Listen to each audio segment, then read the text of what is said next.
ইসলামের সূচনা এক মহা ইতিহাস। এক মুষ্টিমেয় মানুষ, এক নির্জন পর্বত আর এক রাত, যে রাত বদলে দিয়েছিল সমগ্র মানব ইতিহাস। যে যাত্রা শুরু হয়েছিল হেরা গুহার নীরবতা থেকে আর ছড়িয়ে পড়েছিল পৃথিবীর কোনায় কোনায়। আজ আমরা জানব ইসলামের সূচনা কিভাবে হলো, কেন হলো, আর কিভাবে মাত্র কয়েক দশকে একটি ছোট্ট সমাজ বিশ্ব সভ্যতার রূপ পাল্টে দিল। এটাই ইসলামের সূচনা, একটি সত্য কাহিনী, একটি বিপ্লবী পরিবর্তনের গল্প। আরবের প্রাক ইসলামিক যুগ। ইসলাম আসার আগে আরব উপদ্বীপে ছিল জাহিলিয়া যুগ। মানুষ বিভক্ত ছিল গোত্রে গোত্রে। রক্তবিদ্বেষ, যুদ্ধ, মূর্তি পূজা, নারীর প্রতি অবমাননা, অজ্ঞতা, দাসপ্রথা এসব ছিল দিনের নিয়ম। ব্যবসা বাণিজ্য জমজমাট হলেও আত্মিকতা, ন্যায় বিচার, মানবতা এসবের অভাব ছিল ভয়াবহ। মানুষ অপেক্ষায় ছিল বদলের, একজন ন্যায়দর্শী, সৎ, বিশ্বাসযোগ্য নেতার।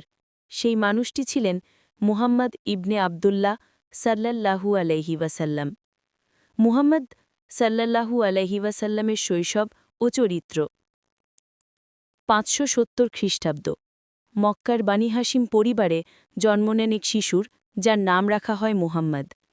শৈশবে পিতামাতাকে হারানো এই শিশুটি বেড়ে ওঠেন দাদা ও চাচার স্নেহে। কিন্তু তার সবচেয়ে বড় পরিচয় ছিল আল আমিন, অর্থাৎ বিশ্বাসযোগ্য ব্যক্তি। মক্কার সবাই জানত এই মানুষটি মিথ্যে বলেন না, কারো প্রতি অবিচার করেন না। যুবক মুহাম্মদ সাল্লাল্লাহু আলাইহি ওয়াসাল্লাম সত্য, ন্যায়, সততা ও মানবতার প্রতীক হয়ে উঠেছিলেন। হেরা গুহায় ধ্যান। মুহাম্মদ সাল্লাল্লাহু আলাইহি ওয়াসাল্লাম বুঝতে পারছিলেন সমাজের এই অব্যবস্থা পরিবর্তনের প্রয়োজন রয়েছে।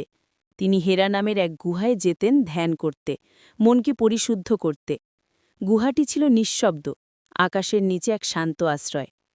প্রথম ওহী। 610 সালের এক রাত হেরা গুহায় ধ্যানরত মুহাম্মদ সাল্লাল্লাহু আলাইহি ওয়াসাল্লাম হঠাৎ অনুভব করলেন এক অদ্ভুত উপস্থিতি।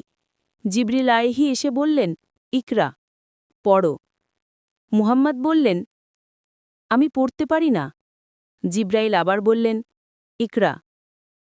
এরপর তিনি আল্লাহর বাণী পৌঁছে দিলেন, পড়ো তোমার রবের নামে যিনি সৃষ্টি করেছেন। সেই রাত বদলে দিল তার জীবন আর পুরো মানবজাতির পথ। গোপন দাওয়াত ও প্রথম মুসলিমরা। প্রথম 3 বছর ইসলাম প্রচার হয়েছিল গোপনে। সর্বপ্রথম ঈমান আনেন তার স্ত্রী খাদিজা রাদিয়াল্লাহু, চাচাতো ভাই আলী রাদিয়াল্লাহু আনহু, বিশ্বস্ত বন্ধু আবু বকর রাদিয়াল্লাহু আনহু এবং মুক্ত দাস জায়েদ রাদিয়াল্লাহু। একটি ছোট দল, কিন্তু তাদের বিশ্বাস ছিল অটল। মক্কার প্রতিরোধ ও অত্যাচার। ইসলামের বার্তা ছিল এক আল্লাহ, ন্যায়, সমতা এবং মানব মুক্তির।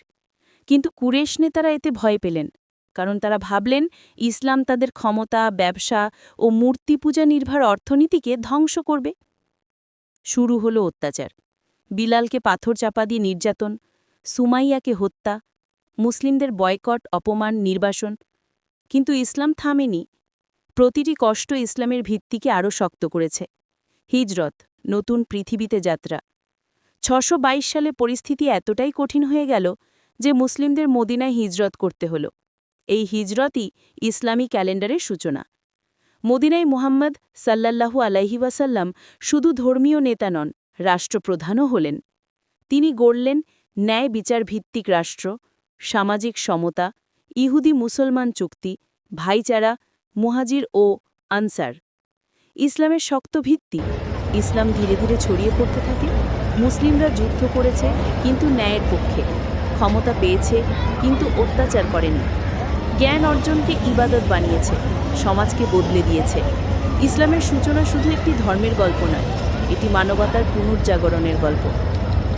আজকের পৃথিবী বদলে গেছে। প্রযুক্তি, বিজ্ঞান, সভ্যতা সবই বিকশিত। কিন্তু ইসলামের প্রথম দিনের সেই শিক্ষা, সততা, সত্য, ন্যায়, সম্মান, মানবতা, এগুলো আজও সমান গুরুত্বপূর্ণ। আপনি যদি ইসলামের ইতিহাসের পরবর্তী অধ্যায়, বদর যুদ্ধ, উহুদ যুদ্ধ, হুদাইবিয়া চুক্তি, ফাতে মাক্কা এসব জানতে চান, তাহলে নিচে কমেন্টে জানাবেন। ভিডিওটি ভালো লেগে থাকলে লাইক দিন, সাবস্ক্রাইব করুন আর পরবর্তী এপিসোডের জন্য বেল আইকন অন করে রাখুন। ধন্যবাদ ইতিহাসের এই যাত্রায় সাথে থাকার জন্য।